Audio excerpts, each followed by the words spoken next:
Testing of Hyundai HGN16 air circuit breaker. The basic settings will be set by the customer.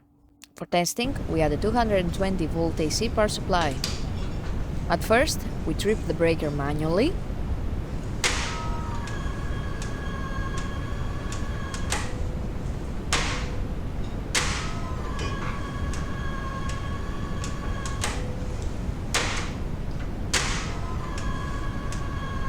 Then we trip the breaker with the help of the UVT.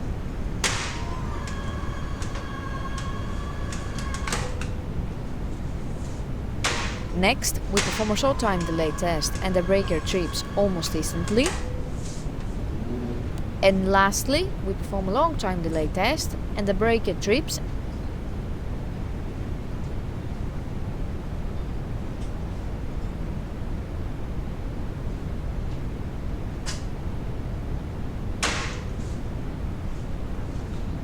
It is now clear that the breaker is operating successfully and is ready to be delivered to the customer.